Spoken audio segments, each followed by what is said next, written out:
Қайырлы кеш достар, бұл видео менің кешкі серуеніме арналады. Егер қызық болса, қарауларыңызға болады. Қызық болғанда мен енді осы өзім жүріп өткен жолды, жерді видеоға түсірдім.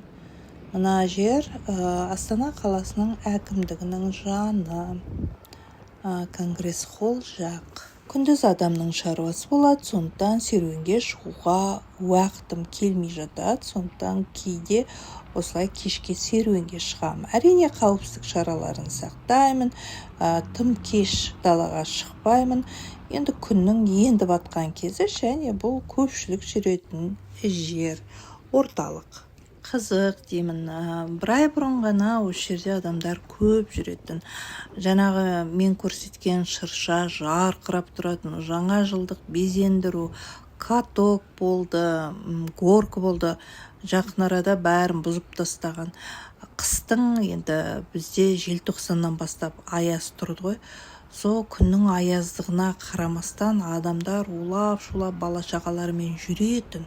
Ал бүгін әкетіп бара жатқан аяз да жоқ, күнен жылып келе жатыр дегенде, бірақ жанды қарға жоқ. Конгресс-холл жаққа шықтым, мына жер асты жолымен өттім.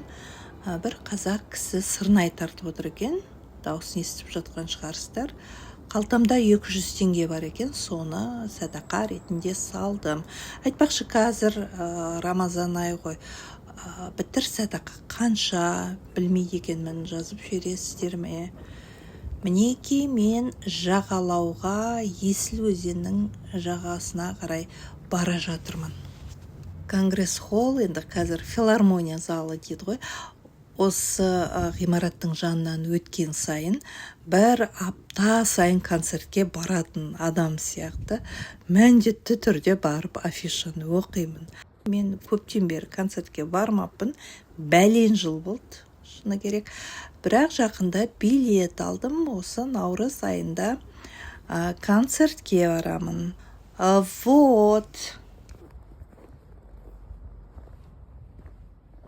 Айтпақшы, осы маңда бір ұйым бар. Мен сол жерде бірнеше жыл жұмыс істедім. Бірақ коронавирус кезінде 2020 жылы бір жола жұмыстан кеттім. Өз еркіммен кеттім. Негізі ұжым жақсы, білімді, түсінігі бар адамдар жұмыс істейтін жер болған. В общем, у меня осталось хорошее впечатление об этом месте.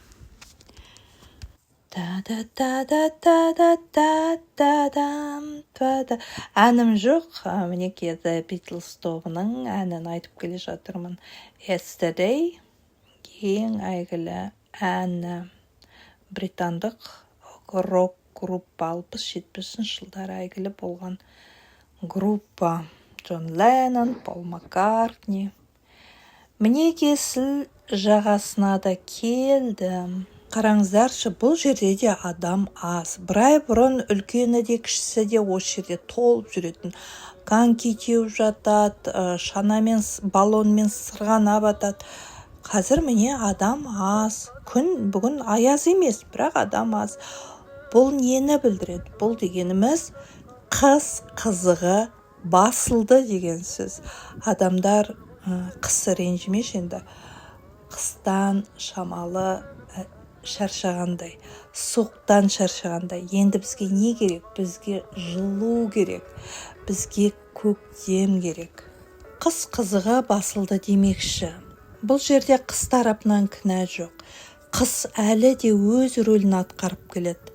Әлі де аяз, әлі де боран, әлі де міне жатқан әппақ қар.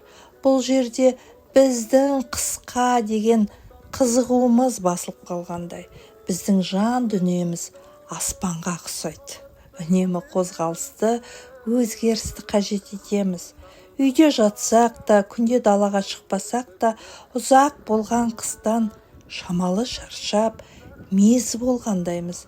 Енді біздің жан дүниеміз жарқыраған шуақты күндерді күтіп жүргендей. Сөйтіп мына жерде біраз жүргеннен кейін үй жаққа жол тарттым. Міне үй жаққа бара жатырмын. Қараңыздаршы, қандай әдемі жер, мынадай құрып қойған екен. Мұны мен өзім қақпа деп атадым. Қақпадан өтейін дедім. Барлық игі арман, тілектерім орындалсын. Мынадай шырша, жаңа жылдық ойыншықтар қанша әдемі болғанымен мерекелік көңілге беріп тұрған жоқ. Ал жаңа жыл қарсаңында мұндай көрініс бір ертегілер әлеміне еліктіретіндей. Қазір ондай жоқ. Барлығы да өз уақытымен. Енді біздің жан дүниемізге басқа романтика керек.